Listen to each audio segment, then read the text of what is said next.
Bonjour, je suis le docteur Fadel Saïbou et je vais vous parler aujourd'hui de la bioimpression 3D en neurologie.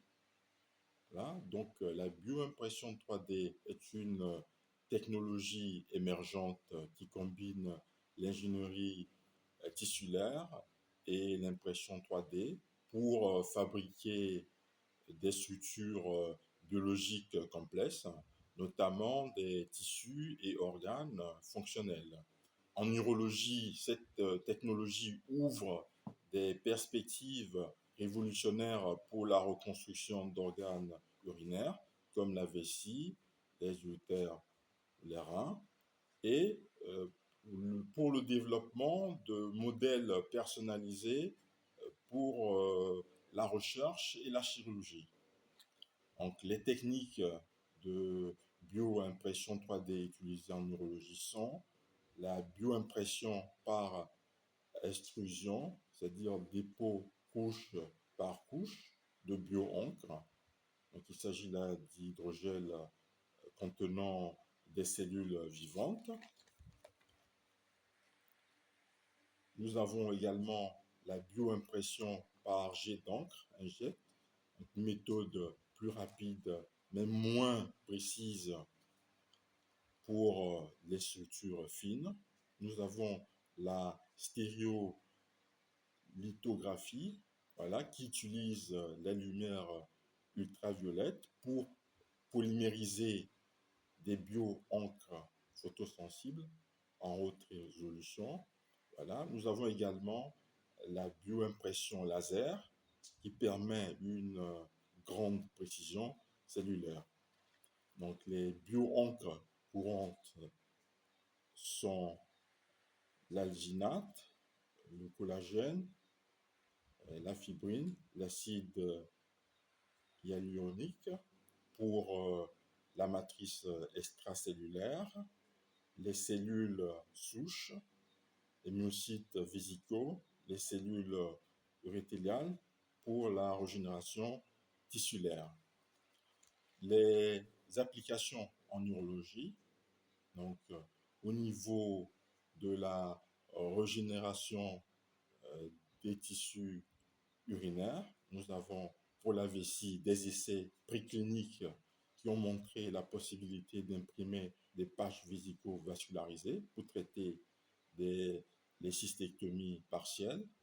Voilà. Donc, pour l'urètre, la reconstruction d'urètre chez l'animal, le lapin et le porc notamment, à partir de bio-impression de structures cellulaires.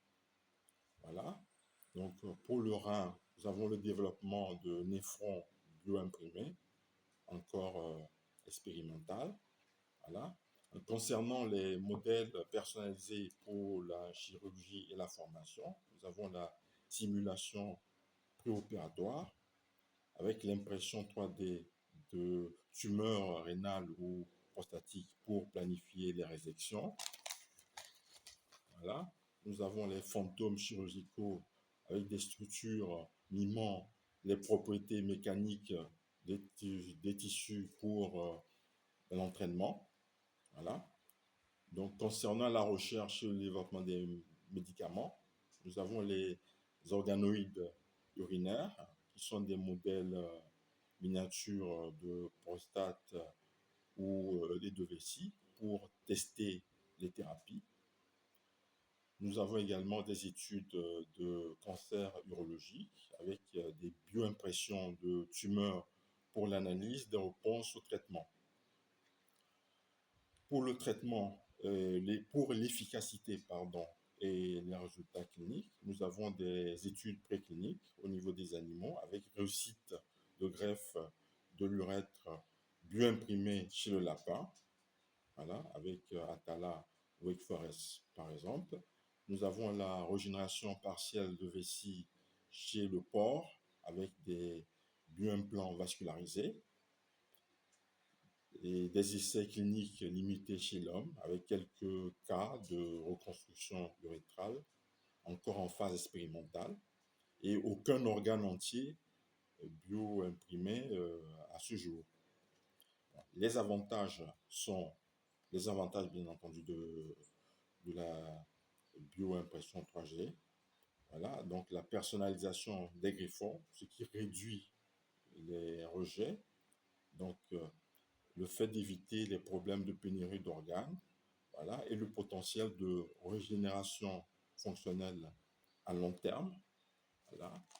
Et les limites sont la complexité de la vascularisation et de l'innervation, le coût élevé et les délais de production, les problèmes de réglementation.